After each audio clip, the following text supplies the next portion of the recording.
Okay, hi everyone. This will be recorded so it can be accessed after the fact. And can everybody see the screen?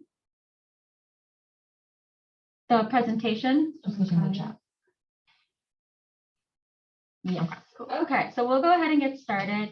We're dietetic interns at Stony Brook University, and today we're going to be presenting on nutrition benefit for athletic performance. My name's Amanda Matos. I'm Alicia Wright. And I'm Giovanna Roque.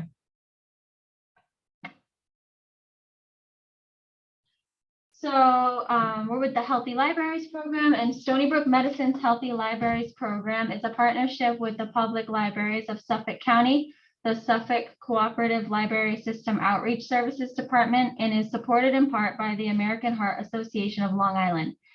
The program is an interdisciplinary team of public health, nursing, and social work students whose aim is to provide evidence-based health information screening and case management to a diverse community of patrons in the public library setting.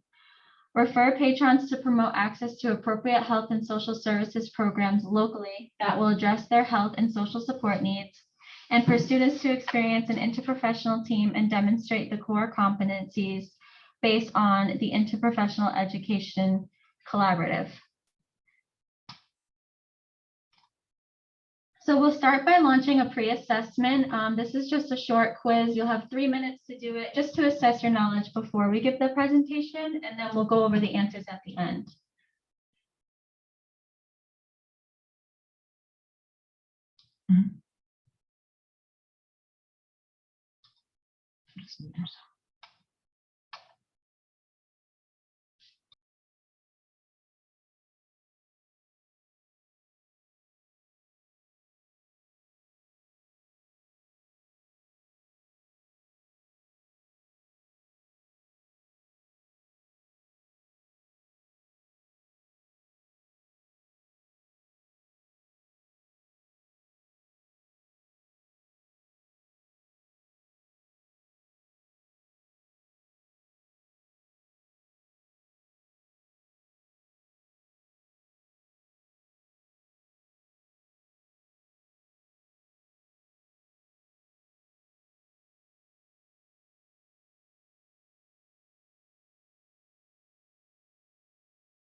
Okay, so it looks like everyone finished the pre-assessment, so we'll go ahead and get started with the presentation.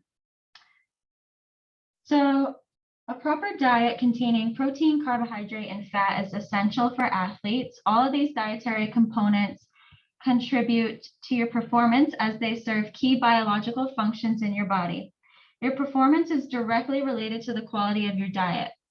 A proper diet can help keep you free from injury and illness, which in turn can enable you to train properly, support your immune system, which is the system that fights off illness, build muscle and decrease fat for better speed and power, increase your endurance and prevent fatigue, and promote post-exercise recovery, which we'll talk about more later in the presentation.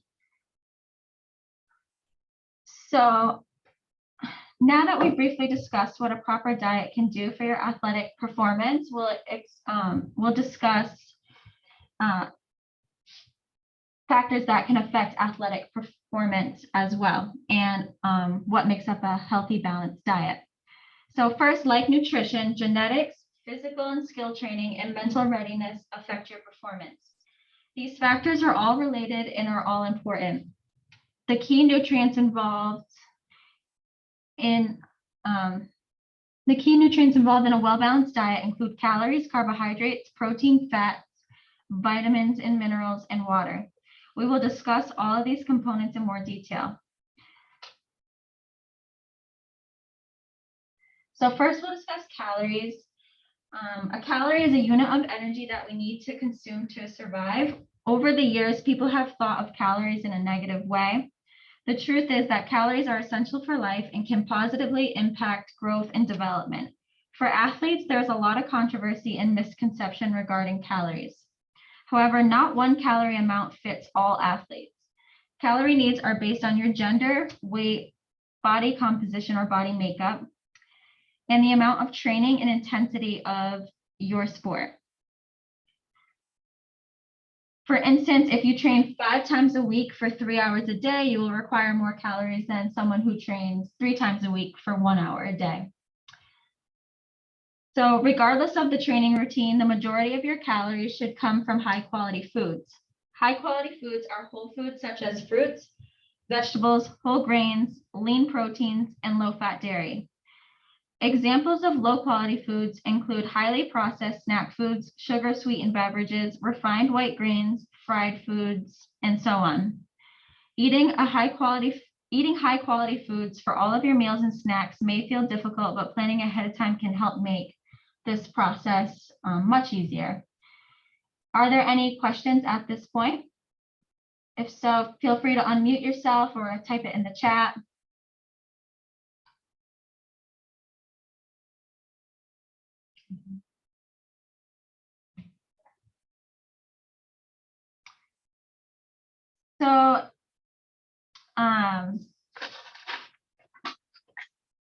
So when you exercise, your body uses food as fuel.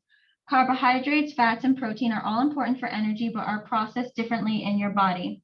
Carbohydrates are specifically important for exercise performance because they are stored in your muscles, which are used for energy when you exercise. Eating carbohydrate-based meals and snacks before training is very important. You want to consume a carbohydrate-based snack 2 hours before your training session. So if you have practice after school at 3 p.m., you will want to have a snack at 1 p.m. And your lunch should contain carbohydrates as well. Eating carbohydrates after exercise replenishes the energy that was used during your training session. For example, depending on the intensity of your exercise, you may need to consume about 30 to 60 grams of carbohydrate during practice. And this 30 to 60 grams of carbohydrate could look like a sports drink or a granola bar. Within the first hour after training, you will want to consume another 30 to 60 grams of carbohydrate. So after practice, you could eat a banana, and that would cover your carbohydrate requirements after exercise. And again, with dinner, you'll want to eat carbohydrates again. So in summary, carbohydrates are very important for athletes and necessary. And so this is the Bullseye food guide. Like we discussed previously, there are high quality foods and low quality foods. And so this Bullseye guide is divided into main food groups: grains and starches, fruits, vegetables, fats and proteins, milks and yogurt. As you can see directly in the middle of the guide, there's water. Hydration is very important and should be a primary focus of your overall diet. However, it's important to note that water has no calories. So next are the foods in green. The foods in the green section of the Bullseye are high quality foods such as beans, vegetables, low fat dairy, and more. Next, in the yellow, there are foods that are okay to eat, but should definitely not make up majority of your diet. And the red portion of the Bullseye should be limited. For example, candy and fried foods fall into the red portion of the Bullseye guide. And the arrows are pointing to the food groups that are carbohydrate based. So this is a great way to help plan your meals in advance by looking at this guide to ensure you're eating the high quality carbohydrates.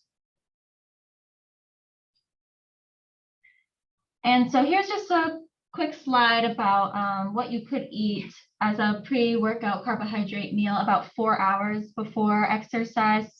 And of course, meals vary depending on the athlete, but so about 4 hours before practice, you might eat 2 sandwiches made up of 4 slices of whole wheat bread, 4 to 5 ounces of turkey, and maybe low-fat mayonnaise or hummus or spaghetti and meat sauce. And then examples of pre-workout carbohydrate snacks that you could eat before 2 hours before practice could be a cup of fruit, a banana and natural peanut butter, 1 tablespoon, a cup of low-fat yogurt, or milk and cereal, or pretzels and crackers.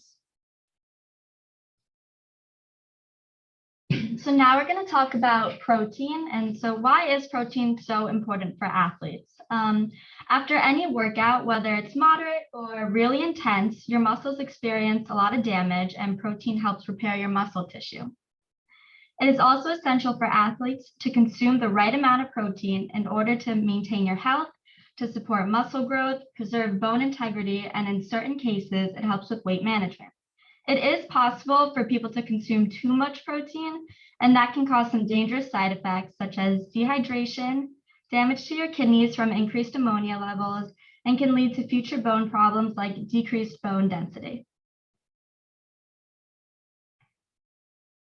So most people are aware of why we need protein in the diet. However, a lot of people do not know when to properly consume your protein. And that is important to know so your body can attain the greatest results possible. You should eat protein throughout your day and include it in each meal you have. You don't want to overload a meal with protein to make up for the lack of protein in a different meal. For example, if you have a salad for lunch without any protein, you should not overwhelm your next meal with too much protein because it'll be harder for your body to metabolize.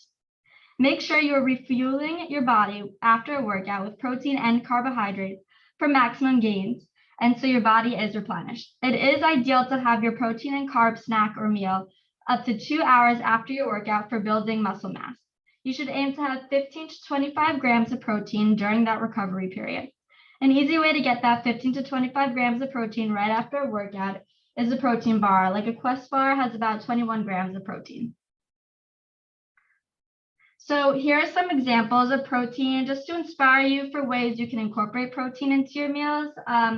Some popular breakfast proteins are eggs, turkey bacon, and turkey sausage, Greek yogurt, cottage cheese, nut butters, smoked salmon, and you can put protein powder in smoothies. And some examples for lunch and dinner are chicken, fish, beans, cheese, lentils, tofu, deli meats.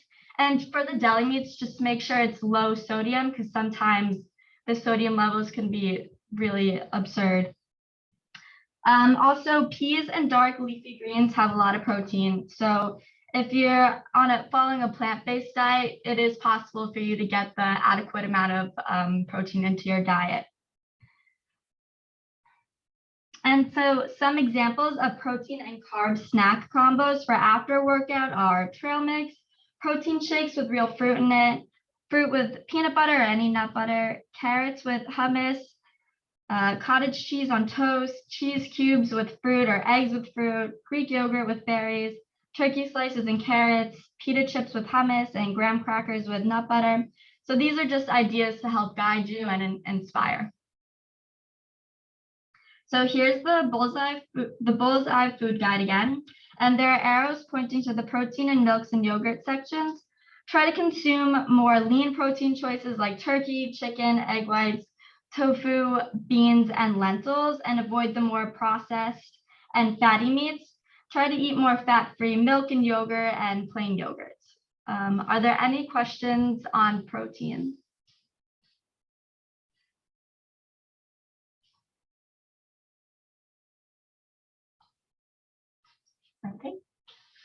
Okay, so now we're going to talk about fat. Fat is an essential part of a healthy, balanced diet and is a source of essential fatty acids, which the body cannot make itself. Fats are required to meet the body's energy needs and absorb fat-soluble vitamins such as vitamin A, D, E, and K. The best time to eat fat-containing foods is 2 to 3 hours before your workout.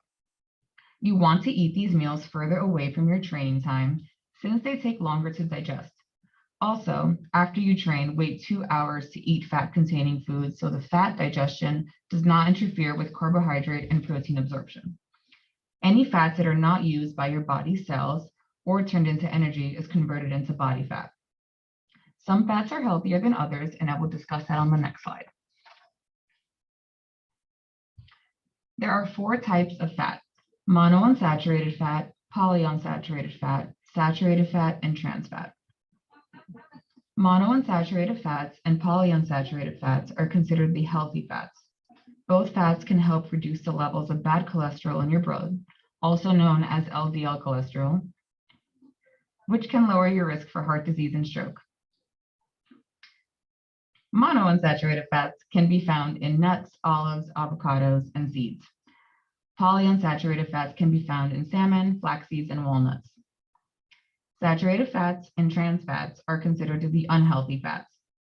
Saturated fats tend to be found on many meats and dairy products, such as skin on poultry, fats within meats also known as marbling and steaks, butter, and full-fat dairy such as whole milk cheese. Trans fats is the main fat in processed foods. If you want to know if a product contains trans fat, you can look on the nutrition label for the ingredient called partially hydrogenated oils. Most companies incorporate trans fats into their products because it's easier to use, inexpensive to produce, and lasts a long time. In addition, trans fats give food a desirable taste and texture. Some common foods where trans fats can be found are margarines, baked goods, cake icing, and donuts. Excess consumption of trans and saturated fats can increase your levels of bad cholesterol and lower your levels of good cholesterol, also known as HDL cholesterol. You are also at an increased risk for developing heart disease, type 2 diabetes, and high blood pressure. So omega-3 fatty acids are a type of polyunsaturated fat that the body cannot make on its own. This is an essential fat, meaning we cannot survive without it. There are 3 types of omega-3 fatty acids: EPA, DHA, and ALA. These types are found in walnuts, chia seeds, flax seeds, and fish, such as salmon and tuna. It is recommended to aim to consume 2 servings of fish per week, totaling about 6 to 8 ounces. And just as a reference, the palm of your hand is about 3 to 4 ounces.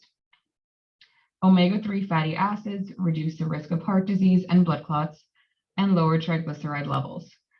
This type of fat is also anti-inflammatory compared to cheaper oils and fast food products that cause inflammation. Now going back to the Bullseye food guide, the fats category is circled, and as you can see that the red zone foods are the saturated and trans fats I discussed previously as unhealthy, such as butter, bacon, and processed foods. The foods in the green zone are the monounsaturated and polyunsaturated fats that you should aim to consume. These foods include avocados and olive oil. Does anyone have any questions so far?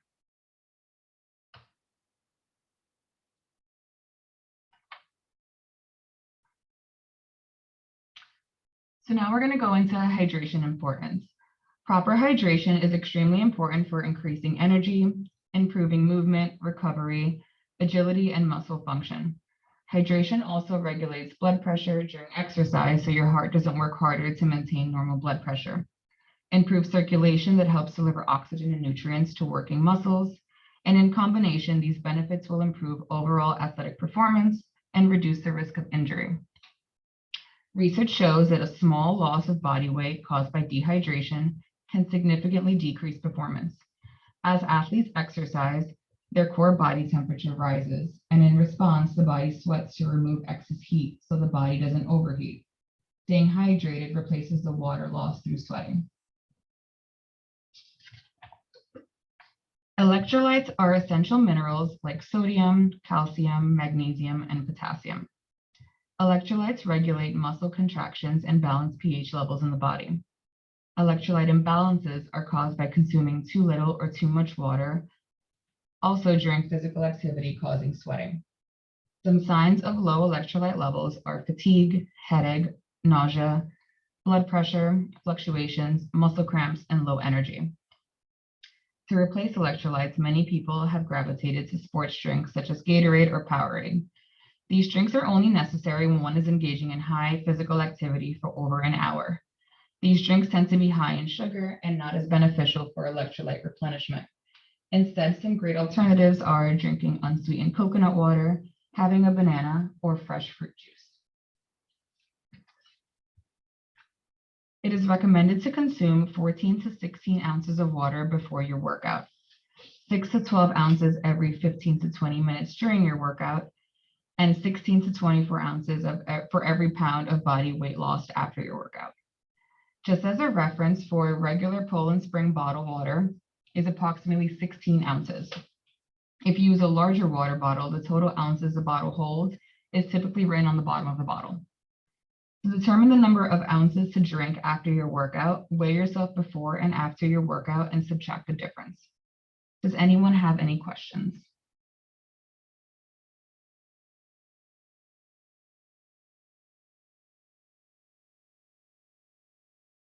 Okay, so now we're going to review a timeline of when you should be consuming your macronutrients because we threw a lot of information out there. So this is just going to reiterate what we've said before.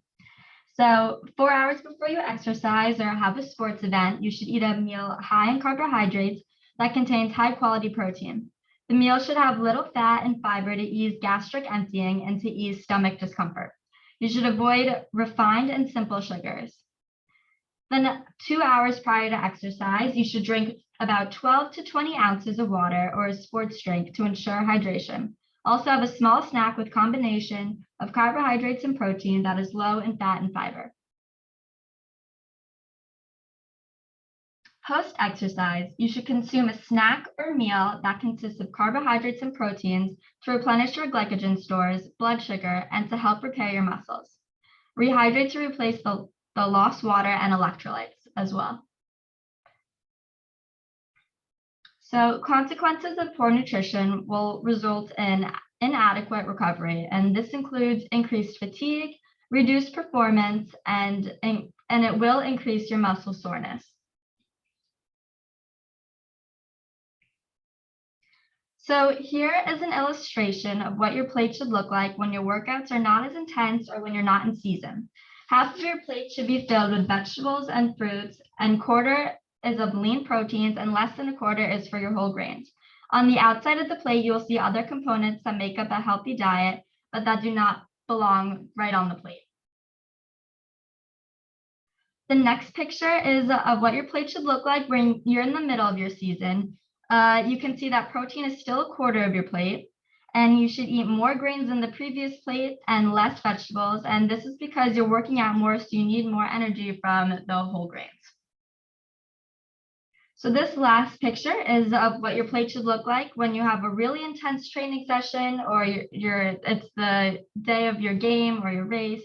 Half your plate should consist of grains and a quarter should consist of protein, and the other quarter should consist of vegetables.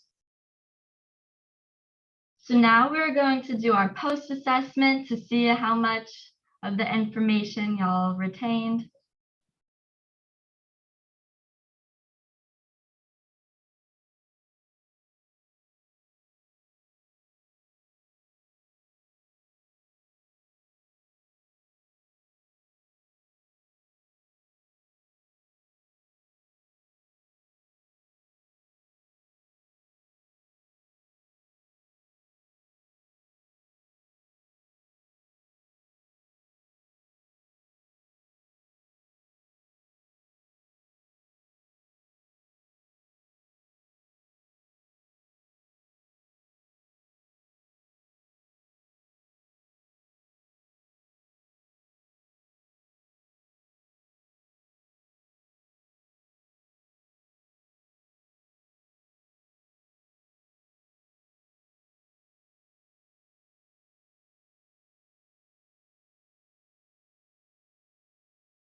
Okay, so now we're going to go over the questions. So the first question is, what is the best type of fat to consume? So the correct answer is either C or D. Both monounsaturated fat or polyunsaturated fat are the recommended fat to consume on a daily basis and to stray away from saturated fat and trans fat. For the second question, true or false, electrolyte imbalances can be caused by intense physical activity. The answer to that is true, and that is due to when you are doing intense physical activity, you sweat a lot, and in that sweat, electrolytes leave the body. Any questions for those two questions so far? No, I didn't do these. Okay, so for number 3, the question is, what is your body's main fuel source? And the answer is carbohydrates, and that is especially true for athletes. So for 4, the question was, too much protein can cause A, dehydration, B, strain your kidneys, C, bone implications, D, all of the above, and the correct answer is all of the above. For 5, the question was, you should consume a carbohydrate-based meal blank hours before practice for maximum energy, and the correct answer is 4 hours. Any questions about anything? You can write it in the chat or unmute yourself.